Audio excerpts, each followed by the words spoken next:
Hello everyone, my name's Brody, and today's episode of Brody's Learning Adventure, we'll be learning about the more things change, reform. As the physical shape of the U.S. changed, so did its people and culture. Influenced in part by the Industrial Revolution, more immigrants poured into the country. Those already here began movements to secure more rights. Immigration. Millions of people immigrated to America in the mid-1800s.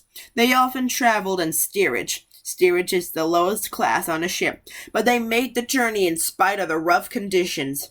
Many Irish people crossed the Atlantic due to the Irish potato famine in the 1840s.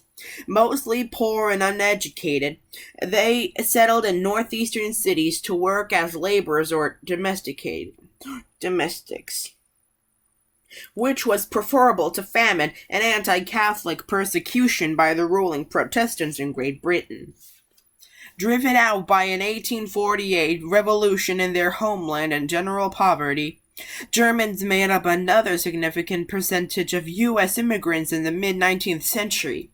Germans tended to settle in the Midwest, where they found inexpensive land and the opportunity to farm. Most large groups of immigrants settled in clusters. Scandinavians tended to head for the northern Midwest, and the Chinese, who immigrated across the Pacific, went to California. That's what I meant to say. Nativism. Americans were afraid the new arrivals would take their jobs for lower pay. Those who opposed immigration became known as nativists, and nativist politics soared in popularity. In 1849, a secret society of nativists founded the American Party, though they were often called the Know-Nothing Party because they refused to speak about the details of their organization. The Know-Nothings were anti-Catholic and supported longer waiting periods for naturalization. Naturalization is when a foreigner becomes a citizen, and a ban on foreign native holding public office. Within a few years, however, the party fell apart over disagreements about slavery. City life. City life proved challenging for many immigrants. Most cities lacked adequate sewer systems, police and fire departments, and enough housing for a population boom. Immigrants tended to live in crowded tenement. A tenement is a low-rent, low-quality apartment. Apartment buildings where disease spread easily. Others, however, prospered as middle-class business owners. The Second Great Awakening. And no, it's not the Second Great Link's Awakening. The Second Great Awakening was a new religious revival movement in the early 19th century. Like the Great Awakening, with millions of supporters, preachers in the movement challenged traditional Protestant views, encouraged an emotional attachment to religion, emphasized the power of each person, rather than churches, priests, and rules, to control their own soul and salvation, taught personal responsibility, and wanted to improve the world. Reform movements. The Second Great Awakening's principles quickly spread outside religion. Many Americans, particularly middle-class women who had time and money to spare, developed a spirit of reform. The popularity of reform movements was so great that the 1820s to 1860s became known as the Age of Reform. Major reform movements of this time included the temperance movement. This blamed society's problems on liquor and wanted a ban on alcohol. That backfired horribly. The prison reform movement. This was led by Dorothy Dix, who encouraged the creation of mental institutions so that the ill wouldn't be imprisoned with criminals anymore. The juvenile justice system also began in the same time period. The education reform. This included the creation of the first teachers' training schools, called normal schools, Catherine Beecher's first all-girls school, Samuel Gridley Howe's School for the Blind, Helen Keller went there, Thomas Gaudelet's School for the Deaf, the expansion of public education, and the founding of liberal arts colleges, including Oberlin, the first college to admit women and African Americans. Utopian societies. These were utopian societies. A utopia is a perfect place. These were attempts to create perfect communities based on religious or physiological ideals. The Shakers, whose faith-based society prohibited marriage and having children, lasted longer than you'd expect, through converts and the adoption of orphans. Workers' rights movements.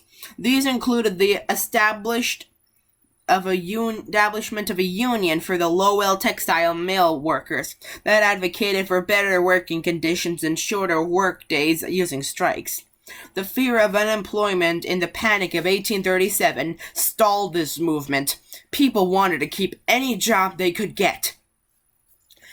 And I think that's what the three little piggies stand for.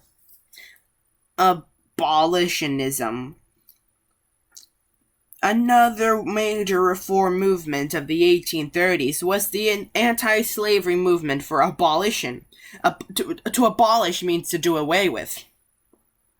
It firmly divided the pro-abolition North and the pro-slavery South. Not all Northerners agreed on how to end slavery.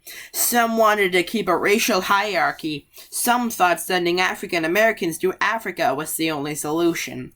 In 1821, the American Colonization Society founded the African nation of Liberia as a free home for African Americans. As it turned out, it wasn't feasible to send large numbers of people to Liberia. Also, most African Americans had lived their whole lives in the U.S. and wanted to stay. In 1831, William Lloyd Garrison of Massachusetts began to publish The Liberator, an abolitionist newspaper. He also founded the American Anti-Slavery Society. Supporters included the Southern-born sisters Angelina and Sarah Grimke, who wrote and lectured. Former slaves like Frederick Douglass and Sojourner Truth traveled the nation and the world educating people about their lives as slaves.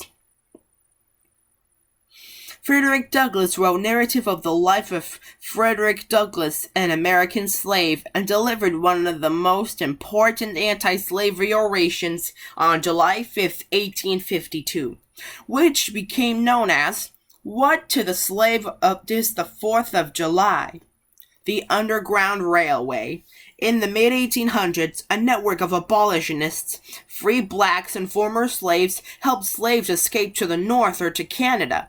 The Underground Railroad, not an actual railroad, organized transportation and hiding places for fugitive slaves. A fugitive is a person fleeing from intolerable circumstances or a runaway. Its most famous guide or conductor was Harriet Tubman, a former slave who made more than a dozen trips to guide slaves to freedom. Well, it appears that the map I'm looking for, the gray ones are slave states, the yellow ones are territory, and the blue ones are free states. So, Minnesota, maybe I should just show you. See this map? That was the Underground Railway map. Pause the video now if you want to look at it. Opposition to abolitionism. To Southerners, abolitionism was a threat to their way of life. Even in the North, some people worried that free blacks would take jobs from whites. Abolitionists faced violence and persecution. The arguments against abolitionism and women's rights followed the same pattern. Some Southerners said blacks were incapable of taking care of themselves and were better off as slaves. Some people said women were incapable of taking care of themselves and were better off being protected from the world. Women's rights.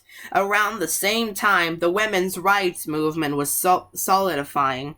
Many supporters of abolition such as the Grimke sisters, Sojourner Truth, and Frederick Douglass, also wanted equality of the sexes.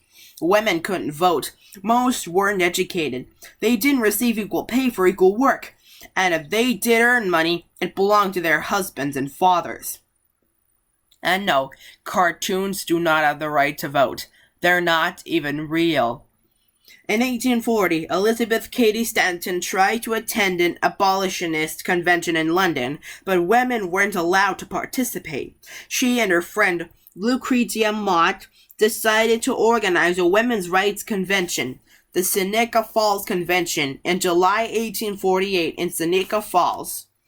New York was the first meeting of its kind. Activists drafted a Declaration of Sentiments and Resolutions and on the Declaration of Independence to lay out the injustices in gender relations. For example, it stated that all men and women were created equal. Women didn't get the right to vote for another 70 years.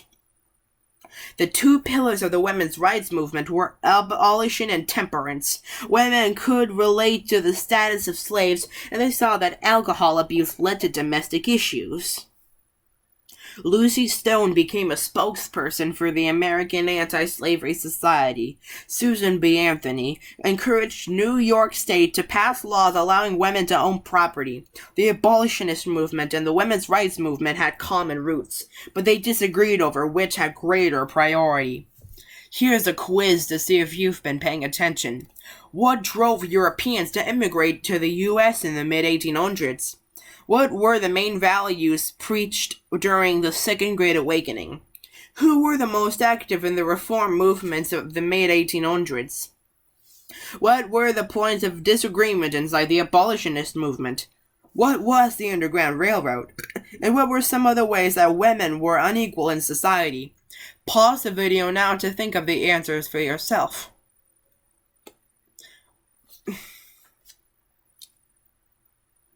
On to the answers. 1. Overcrowding poverty and persecution in Europe, opportunities in the U.S. 2. The Second Great Awakening, challenged traditional Protestant views and taught personal responsibility, and also emphasized individual power of destiny and salvation, as well as an emotional attachment to religion. The preachers wanted to improve the world. 3. Middle-class women. 4. People disagreed about whether African Americans should return to Africa, whether a racial hierarchy should exist, and how to go about advocating for change. 5. It was a network that organized transportation and hiding places for fugitive slaves. And 6. Most women were not educated, could not vote, and did not receive equal pay for equal work. If they did work, the money they earned belonged to their husbands or fathers.